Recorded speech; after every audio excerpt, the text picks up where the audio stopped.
माँ प्यो कभी भी अपने बच्चे बारे कोई बुरा नहीं सोच सकते। दुनिया च एक माँ प्यो का रिश्ता ही इहो जिहा वा जिहड़े हमेशा अपने बच्चे नूं ना उचाइयां ते वेखना चाहुंदे, पर सिर्फ इस चीज़ नूं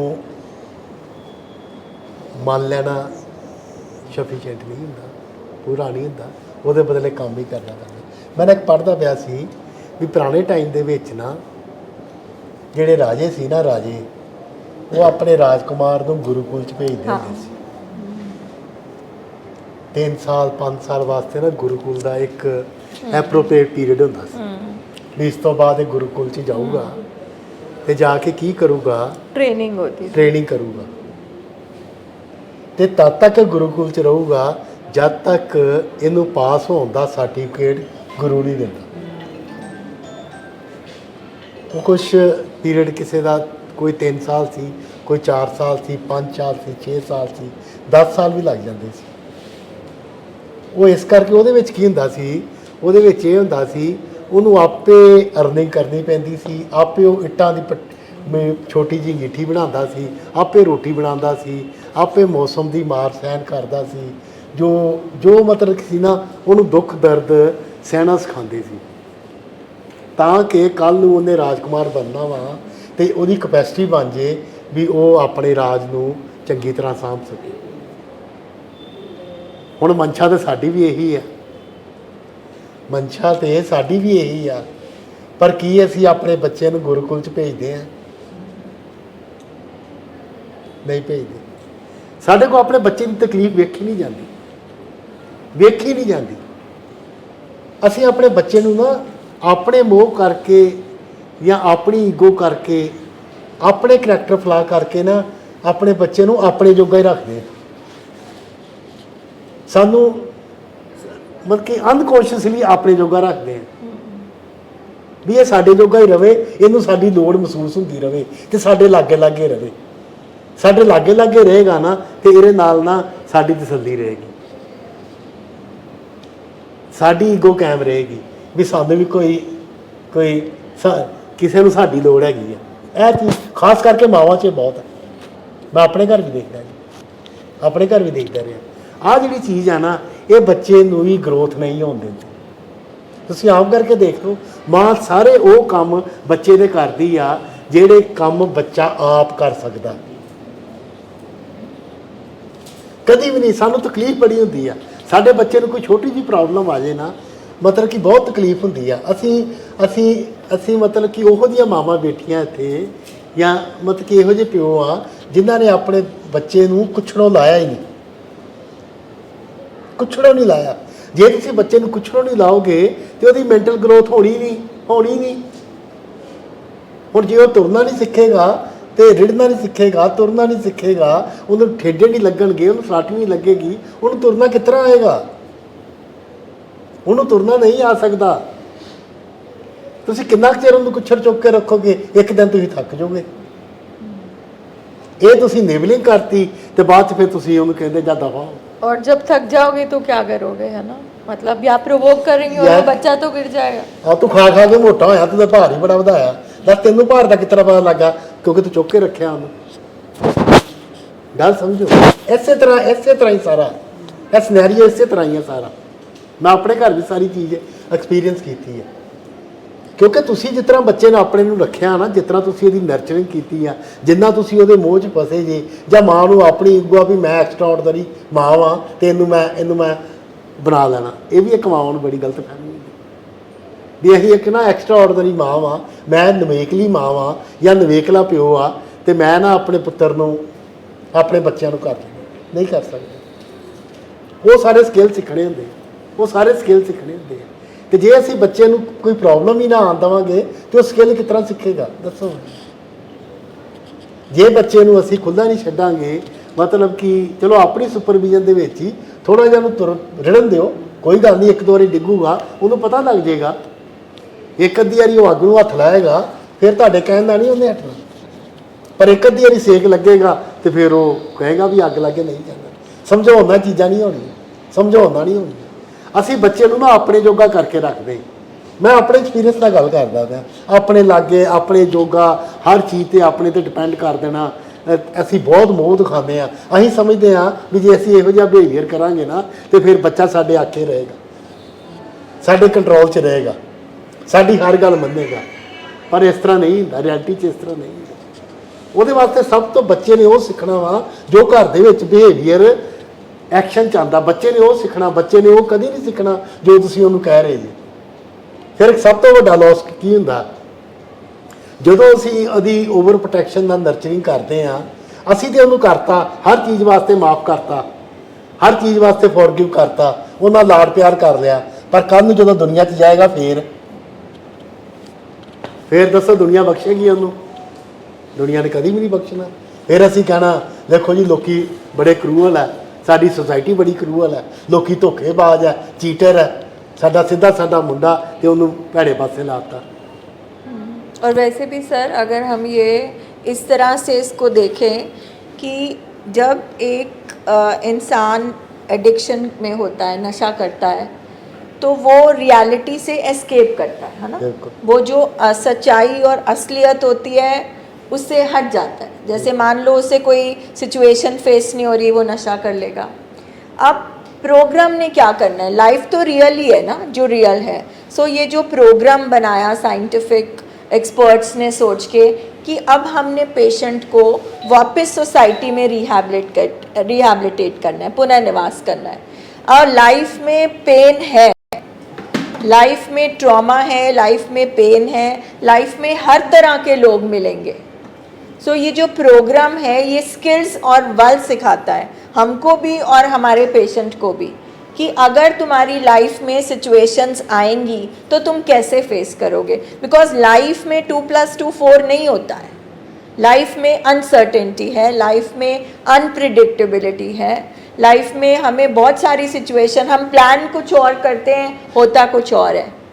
तभी शायद आजकल specially after Covid and all questions होते हैं हमारे ना, IQ कि एक इंसान कितना इंटेलिजेंट है, EQ कि इमोशनली कितना स्ट्रॉन्ग है, SQ कि वो दुनियादारी कितनी अच्छी तरह से स्किलफुली निभाता है। इसी तरह AQ है एडवर्सिटी कोशेंट, कि जब इंसान के लाइफ में मुश्किलें आएंगी, प्रॉब्लम्स आएंगी, वो लोग आएंगे जो उसको तकलीफ़ देंगे, तो वो क्या करेगा। बिकॉज हम ऐसा कोई प्रोग्राम साइंस नहीं बना सकती थी।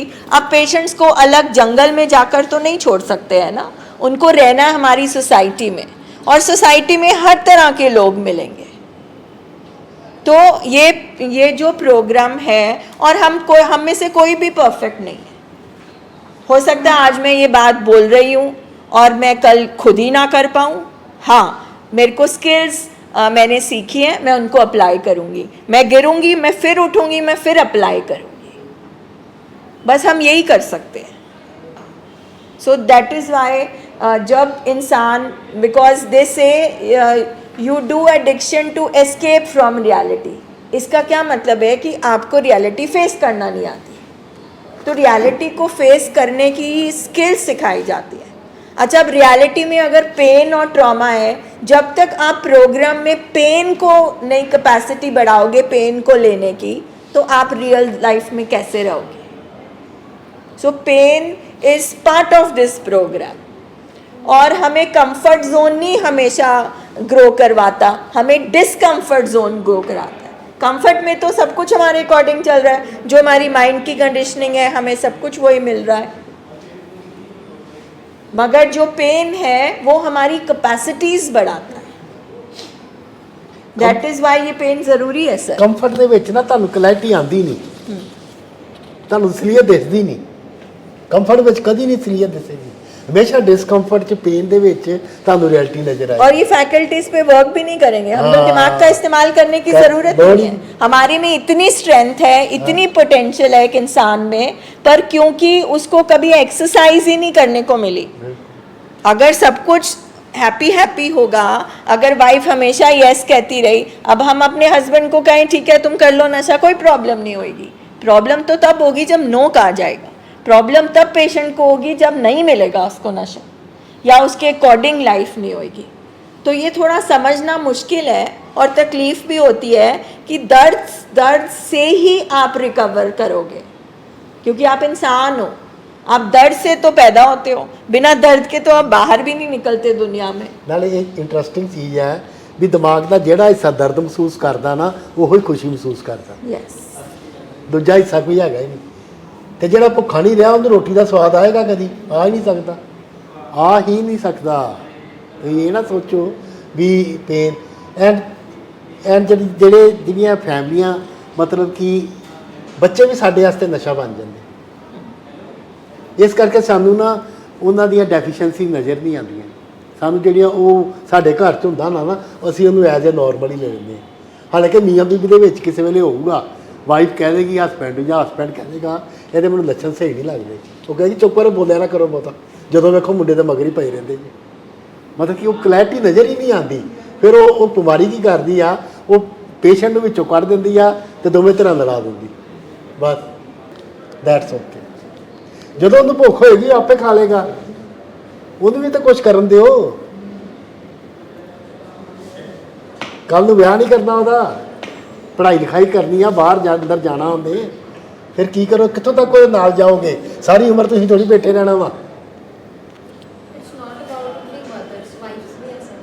हाँ सारे ने कहा बिल्कुल, बिल्कुल we've done it, we all have done it, I have done it। और सर ये डिजीज़ इतनी चालाक होती है ना, जब हम इनेबल कर रहे होते हैं ना अपने पेशेंट को, तो वो हमारी वीकनेसेस को ऑब्जर्व करते हैं बड़े ध्यान से, बिल्कुल। फिर उनको वही वीकनेसेस को वो फर्दर यूज़ करना स्टार्ट कर देते हैं कि अच्छा, अगर जैसे आपने अभी एग्जांपल दिया खाने का, अब पेशेंट की तो बात छोड़ो, मैं अपने बेटे के साथ भी आजकल ऐसे, अभी जस्ट हम कॉफ़ी पी रहे थे आने से पहले, मैं और ये, तो मैंने इनको बोला, मैंने कहा जसबीर अंकल की ना मुझे ये बात बहुत अच्छी लगती है मीटिंग में, मैं रोज़ आजकल इस पे काम कर रही हूँ कि इसकी जगह ऐसे कर दो बस हर एक रिलेशनशिप को, लाइक घुट के नहीं रखना, ओपन कर दो, बट पीछे बैक सपोर्ट में रहो, सब कुछ ऑब्जर्व करते रहो कि चल क्या रहा है।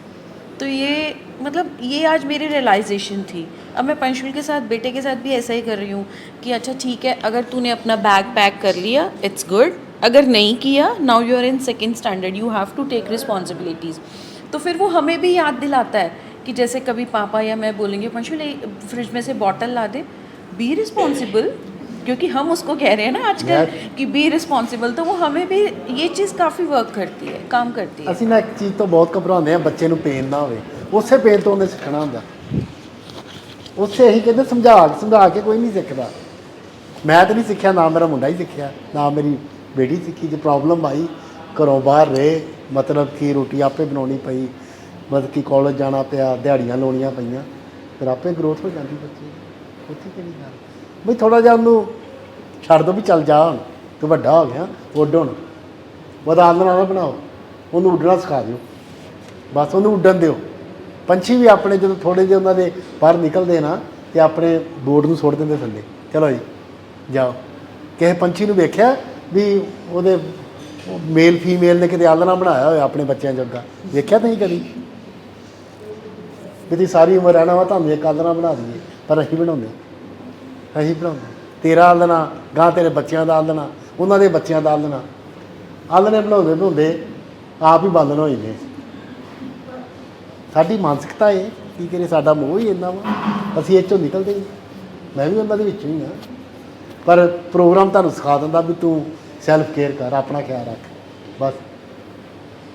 ਮੈਂ ਤਾਂ ਵੈਸੇ ਇੱਕ ਚੀਜ਼ ਐਕਸਪੀਰੀਅੰਸ ਕੀਤੀ ਆ, ਜਿਹੜਾ ਮੀਆਂ ਬੀਬੀ ਦਾ ਰਿਲੇਸ਼ਨ ਆ ਨਾ, ਇਹ ਘਰ ਦੇ ਵਿੱਚ ਸਕੂਨ ਦੀ ਨੀਂਹ ਹੁੰਦੀ ਹੈ, ਬਸ। ਜਿਹੜੀ ਆਪਸ 'ਚ ਅੰਡਰਸਟੈਂਡਿੰਗ ਆ ਨਾ, ਇਹ ਹੋਣੀ ਬਹੁਤ ਜ਼ਰੂਰੀ, ਬਹੁਤ ਜ਼ਰੂਰੀ। ਪੈਸਾ ਭਾਵੇਂ ਘੱਟ ਹੋਵੇ, ਅੰਡਰਸਟੈਂਡਿੰਗ ਹੋਣੀ ਚਾਹੀਦੀ। ਕੋਠੀ ਭਾਵੇਂ ਛੋਟੀ ਹੋਵੇ, ਅੰਡਰਸਟੈਂਡਿੰਗ ਹੋਣੀ ਚਾਹੀਦੀ। ਸਟੇਟਸ ਭਾਵੇਂ ਜੋ ਮਰਜ਼ੀ ਹੋਵੇ, ਅੰਡਰਸਟੈਂਡਿੰਗ ਹੋਣੀ ਚਾਹੀਦੀ, ਬਸ। ਕਿਉਂਕਿ ਉਸੇ ਉਹ ਬੱਚਿਆਂ ਦੇ ਜਿਹੜੇ ਸੰਸਕਾਰ ਆ ਨਾ, ਉੱਥੋਂ ਨਿਕਲਦੇ।